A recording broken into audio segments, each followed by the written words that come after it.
శ్రీమహాగణాధిపతయే నమః.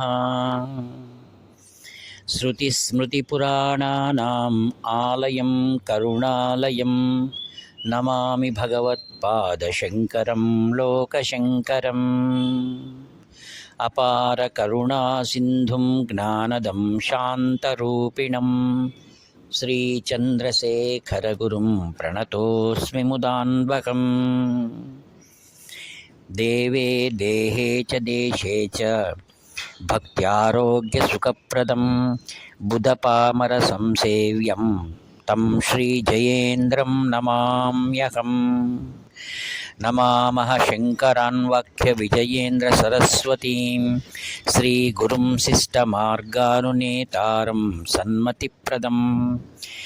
సర్వమంగళమాంగళ్యే శివే సర్వార్థసాధికే శరణ్యే త్రయంబకే దేవి నారాయణి నమోస్తుతే.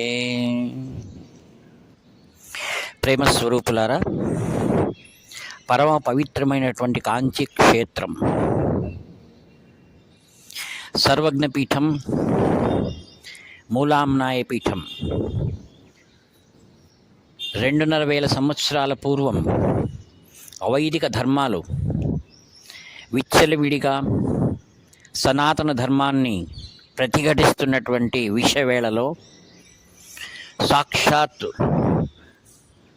శంకరులే శంకరాచార్యుల వారిగా అత్యంత పుణ్య క్షేత్రమైనటువంటి కాలడిలో ఆర్యాంబ శివగురుల పుత్రుడుగా జన్మించి ప్రజ్ఞానమైనటువంటి తన జ్ఞానంతో అవైదిక ధర్మాలను కూడా అన్నిటినీ పారద్రోలి సుస్థిరమైనటువంటి అద్వైత సిద్ధాంతాన్ని స్థాపించినటువంటి మహాపురుషుడు ఆదిగురు శంకర భగవత్పాదాచార్యుల వారు బాల్యంలో తల్లి అనుమతితో సన్యాసం స్వీకరించడానికి అనుమతి పొందినవాడై నర్మదా నదీ తీరంలో తనకై వేచి ఉన్నటువంటి శ్రీ గోవింద భగవత్పాదాచార్యుల వారిని దర్శించుకొని వారి ద్వారా క్రమ సన్యాసాన్ని స్వీకరించిన వారై వారి ఆదేశానుసారం అత్యంత పవిత్రమైనటువంటి కాశీక్షేత్రంలో అనేక దినములు వసించి ప్రస్థానత్రయములకు భాష్యం రచించిన వాడై వేదవ్యాసుల వారిని కూడా దర్శించిన వాడయ్యాడు. అక్కడ వారి ఆశీస్సులు పొంది తదనంతరం ఈ భూమండలాన్ని ముమ్మారు కాలినడకన సంచరించి సుస్థిరమైనటువంటి ధర్మస్థాపనకై చతురామ్నాయ పీఠమును స్థాపించి సద్గురు పీఠంను కాంచీ క్షేత్రంలో కామకోటి పీఠాన్ని ఆయన స్థాపించి అందులో ఆయన అభిషిక్తుడయ్యాడు. అట్టి మహాక్షేత్రం, అట్టి సర్వజ్ఞ పీఠం, కామాక్షి పరదేవత దివ్యానుగ్రహం పొందినటువంటి కామకోటి పీఠం. నాటి నుండి 2,500 సంవత్సరాల పూర్వం నుండి నేటి వరకు అవిచ్ఛిన్న పరంపర కొనసాగుతున్నటువంటి కాంచీ కామకోటి పీఠంలో ఆదిగురు శంకర భగవత్పాదాచార్యుల వారు ఉమామహేశ్వర ద్వారా పొందినటువంటి యోగలింగము, చంద్రమౌళీశ్వరుడు అని పిలువబడేటువంటి మహా త్రిపుర సుందరీదేవికి ప్రతినిత్యము కూడా త్రికాల పూజలు నియమ నిష్టలతో కొనసాగించబడుతూ ఉంది. దైవానుగ్రహమే అన్నట్లుగా ప్రాతస్మరణీయులైనటువంటి శ్రీ శ్రీ శ్రీ చంద్రశేఖరేంద్ర సరస్వతి మహాస్వాముల వారు 68వ పీఠాధిపతులు.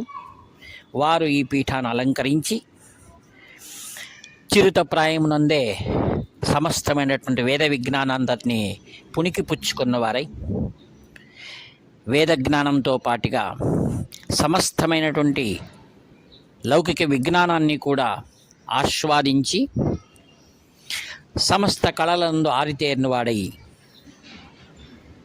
అనేక భాషలలో పరిణితి పొంది కఠోరమైన నియమనిష్టలతో తపస్సులతో మరియు మౌనము ఇత్యాది కాష్ఠ మౌనము ఇటువంటివన్నిటినీ కూడా సహజ సిద్ధంగా పొందినటువంటి మహాపురుషుడు శ్రీ శ్రీ శ్రీ చంద్రశేఖరేంద్ర సరస్వతి మహాస్వాముల వారు అశేష జనాన్నంతటినీ కూడా పామరుల నుండి పండితుల వరకు, సామాన్య నుండి పాలకుల వరకు అందరినీ జ్ఞాన ప్రవృత్తి మార్గంలో నడిపించడం కోసం లక్షల కిలోమీటర్లు పాదచారిగా సంచరించారు. వారి అనుగ్రహం, వారి దర్శన భాగ్యంతో ఎందరో కృతార్థులయ్యారు. వారి లీలలు అపరంపారమై ఉన్నాయి. మహాగంగ ఎలా పవిత్రమో, ఒక్క నీటి బిందువు గంగను మనం తీసుకున్నా మనం పునీతులమవుతాం. అలానే వారి యొక్క మహిమలు మనం కొన్నైనా తెలుసుకుంటే మన జీవితం కృతార్థమవుతుందని ఆ లీలను మనం జ్ఞాపకం చేసుకుంటూ ఉన్నాం. ఆత్మీయులారా, మహాస్వాములు వారు ఒకానొక రోజు ప్రాతకాల వేళ కాంచీ నుండి సంచరిస్తున్న సందర్భంలో ద్రోవలో సుందరమైన దృశ్యం. కొందరు స్త్రీలందరూ కూడా పొలంలో ఉన్నటువంటి కొలం దగ్గర అత్యంత భక్తి ప్రపత్తులతో ఒక వటవృక్షాన్ని పూజిస్తూ భక్తి శ్రద్ధలతో హారతులు ఇస్తున్నారు. స్వాముల వారు ఒక క్షణం అక్కడ నిల్చున్నారు. అందులో ఒక పుణ్యాత్మురాలు స్వాముల వారిని చూసిన తక్షణమే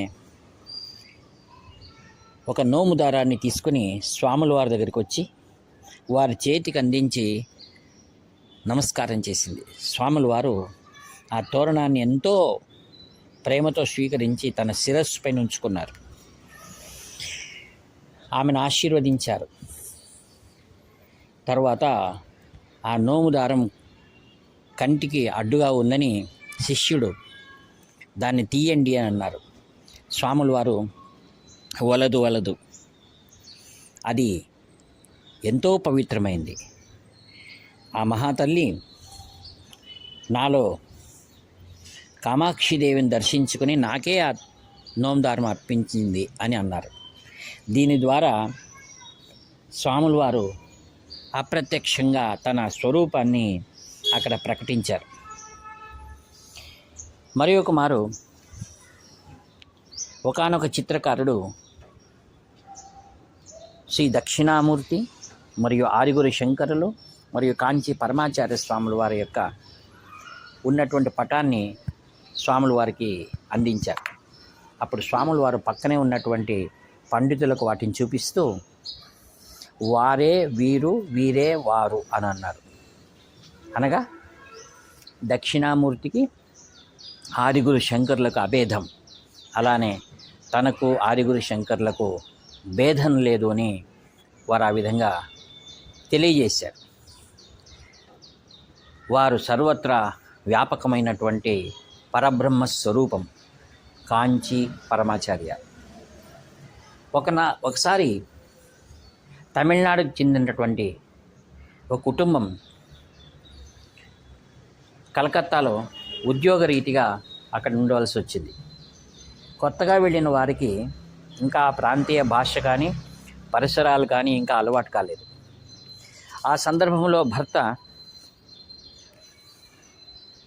ఉద్యోగానికి వెళ్ళగానే 10 నిమిషాలకు ఆమె తలుపు వేసుకొని పూజ చేసుకోవాలన్న సందర్భంలో కొందరు నలుగురు ఆగంతుకులు లోపలికి వచ్చేసారు.